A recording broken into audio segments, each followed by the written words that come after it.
I used to be on the Gale Foundation staff many years ago, and so worked on these issues for LGBT in the LGBT movement. And now I'm working on immigration with my role at the Western Union Foundation and also as chair of Grantmakers Concerned with Immigrants and Refugees. I was told, we as a panel were told not to get too wonky, except for me. They told me I could. So if you could just bear with me a little bit, what I want to do today is provide some context for you with kind of a historical background, very brief historical background on how we got to where we are today legislatively, a little bit on the demographics that we're seeing, which many of you may be familiar with, the economics, and then really the more hopeful stuff, and that is where the intersection is happening between these two movements, and also talking about the importance of integration. Looking at the historical part of it, I'm only going to go back about 25 years, but I have to start with one historical point, and that was in 1790. Just to give you an idea that this has been going on for quite some time. And in 1790, Congress passed a law allowing for naturalization for, quote, free white persons. And since then, there have been many legislative hallmarks along the way, but most recently, in probably the last 25 years, and more significantly for us, in 1986, there was the passage of the Immigration Reform and Control Act, otherwise called IRCA. And what that allowed was amnesty for about 3 million undocumented people, and also pretty heavy sanctions for employers. Moving ahead about 10 years, we went to 1996 with the Welfare Reform and Immigration Act, which also reduced significantly the social services available to undocumented people in this country. Moving ahead, almost it's on a kind of a 10-year cycle here. In 06, 07, we had another attempt at comprehensive immigration reform, which failed. And then many of you have heard that last year in 2010, again, we had an attempt at comprehensive immigration reform, and it failed.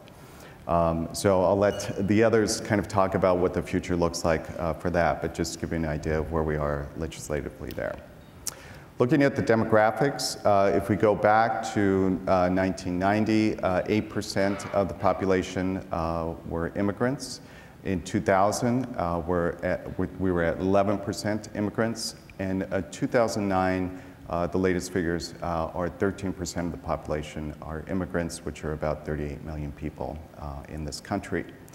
Of that 38 million, about 11.1% are undocumented, and it's estimated of those undocumented, 440,000 are undocumented LGBT people in this country.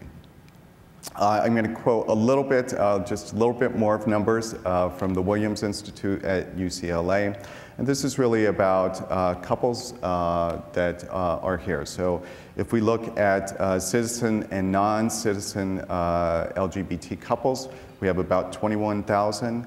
Of naturalized and non-citizen, about 4,000.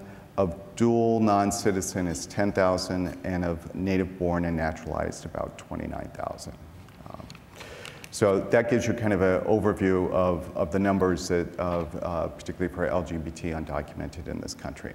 Okay. Those are the numbers.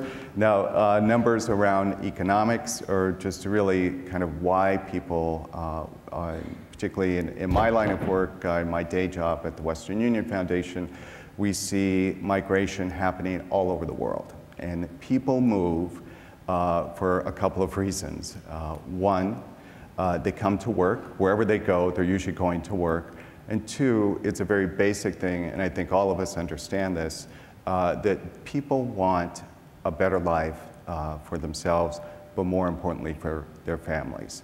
At Western Union, I see that all the time.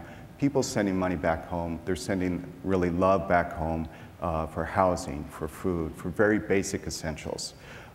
So when we look at the rationale, the reason why it happens, why migration happens around the world, but particularly in this country, it really is about helping families. Part of that, and when we look at, why should the LGBT movement be concerned about what's happening in integration? Well, LGBT people are undocumented, and they are part of our larger community. So with my hat as with GSER, with Grantmakers Concerned with Immigrants and Refugees, when we look at and go talk to educators about why they should be concerned about immigration, it's because it's part of a whole and a larger society and community, and making that community whole. And so really integrating people into the larger fold of society is very key. And in your packets, and you can reference this if you have this, but in the back of your packets, there's information that GSER has put out. They'll give you terms, and even terms that we may all use here today that you can refer to, but also some of the historical context as well. Finally, I would say that the intersection between these two movements is very exciting. I am part of a funders collaborative called the Four Freedoms Fund, and most recently we've had ARCUS and GIL and Haas Jr. Fund join that group of immigrant funders. And I will tell you that the energy and the knowledge and the insights that the LGBT funders brought to the group were just incredible.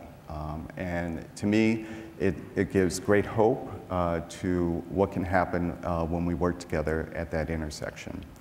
And finally, I will share a brief story that I think is really inspiring in terms of hope for the future.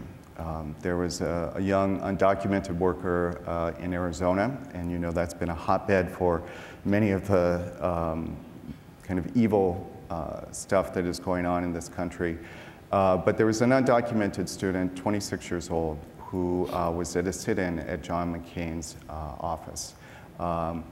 He got arrested, but he was willing to risk being jailed, being detained, being deported because his beliefs were so strong in trying to really get the DREAM Act passed and comprehensive immigration reform. So there is hope for the future, both with our younger generation, but also, I think, with the intersection of our movements.